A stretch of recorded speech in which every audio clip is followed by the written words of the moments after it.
جنت میں کھیتی باڑی کی خواہش بھی پوری ہوگی. اگر کوئی چاہے گا کہ اس کی کھیتی باڑی ہو، ایک شخص اپنے رب سے اجازت چاہے گا تو اللہ تعالیٰ اس سے فرمائے گا کہ اپنی موجودہ حالت میں تو راضی نہیں؟ وہ کہے گا کیوں نہیں، لیکن میرا کھیتی باڑی کرنے کو جی چاہتا ہے. شوق ہوتا ہے نا. کچھ لوگوں کو کچھ شوق ہوتے ہیں، وہ کہیں بھی باز نہیں آتے ہوتے، وہ کہیں بھی جاتے ہیں وہ شروع کر لیتے ہیں وہ کام.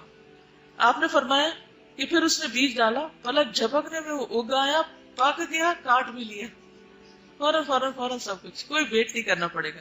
اور اس کے دانے پہاڑوں کی طرح ہوئے، اتنی بڑی بڑی کراپ. اب اللہ تعالیٰ فرماتا ہے اے ابن آدم اسے رکھ لے، تجھے کوئی چیز آسودہ نہیں کر سکتی. یہ تیری خواہشات کہیں ختم نہیں ہوتی. پھر اولاد کی خواہش پوری ہوگی. اب دیکھیں جن کی شادی نہیں ہوئی شادی ہوگی، جن کے بچے نہیں ان کو بچے ملیں گے، جن کو جو چیز کرنے کو جی چاہے گا اللہ تعالیٰ اس کے لیے انتظام کر دے گا. رسول اللہ صلی اللہ علیہ وسلم نے فرمایا اگر کوئی مومن جنت میں اولاد کی خواہش کرے گا تو صرف ایک گھڑی میں حمل پیدائش اور اس کی عمر اس جنتی کی خواہش کے مطابق ہو جائے گی. یعنی کتنا بڑا بچہ چاہیے. پھر جنت الفردوس، سب سے بلند اور خوبصورت جنت. فرمایا جب تم اللہ سے مانگو تو جنت الفردوس مانگو، کیونکہ وہ جنت کا اعلیٰ اور افضل درجہ ہے، سب سے بلند درجہ، جس کی چھت کیا ہے.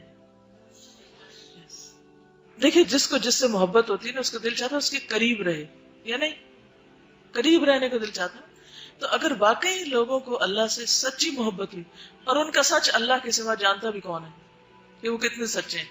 ہم لوگوں کے سامنے لاکھ دعوے کریں ہمیں اللہ سے بڑی محبت ہے، لیکن اللہ کو تو پتا ہے نا وہ کس درجے کی ہے. تو جو حقیقی معنوں میں محبت رکھتا ہے اور وہ محبت اس کے اندر رچی بسی ہوئی ہے اور واقعی وہ اللہ کا قرب چاہتا ہے، تو اللہ تعالیٰ اس کو محروم نہیں کرے گا، اپنے قریب ترین اس کو گھر دے گا. اس کی خواہش ایک اور خاتون نے بھی کی تھی. حضرت آسیہ نے کیا دعا مانگی تھی؟